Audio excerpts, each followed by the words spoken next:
Formal nang sinimulan ngayong araw ang Camino de Peñafrancia sa iba't ibang bahagi ng Kabikolan. Sa Albay, alas 5 kahapon nang magtipon-tipon sa Our Lady of Gates Parish Church sa Daraga ang 13 peregrino para paghandaan ang naturang paglalakbay. Isa sa kanila ang 27 anyos na si Bon Abias. Ang kanyang pagsama aniya sa aktibidad ay bahagi ng kanyang malalim na pananampalataya kay Inang Peñafrancia. Ang pinakamaganda naman dito, dati kasi akong naging leader sa bayan namin. So, ang maganda dito, di ka lang naglalakad. Sabi nga, we walk, nadadagdagan yung faith namin. And also, sa paglalakad mo, di ka lang basta-basta yung, uy, maganda yung yung tanawin. Hindi. Siyempre, ang kailangan is yung faith mo, tapos makakapag-reflect ka.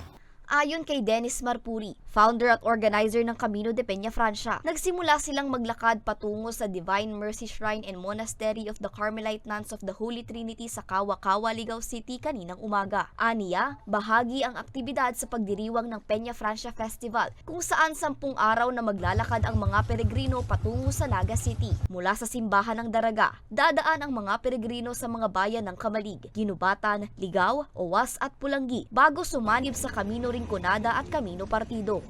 You can feel ang devotion mo, lalo pag nag-uisa ka, bumabalik lahat, nagre-recollect lahat mga ginawa mo, yung mula pa nung bata ka hanggang ngayon, mga ginawang masama, mga ginawang nagre-repent.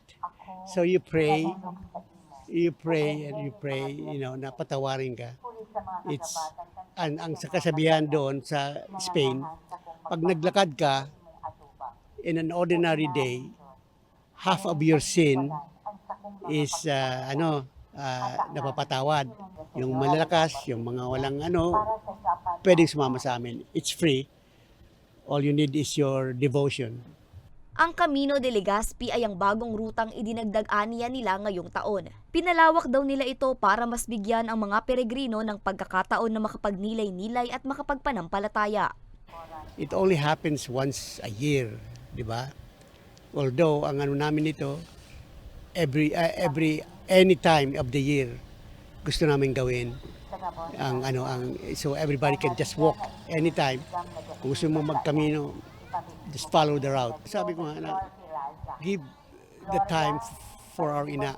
Kasi lahat tayo Bicolano, lahat tayo, and we are part of our Lady of Peñafrancia, part of the festivity, lahat tayo.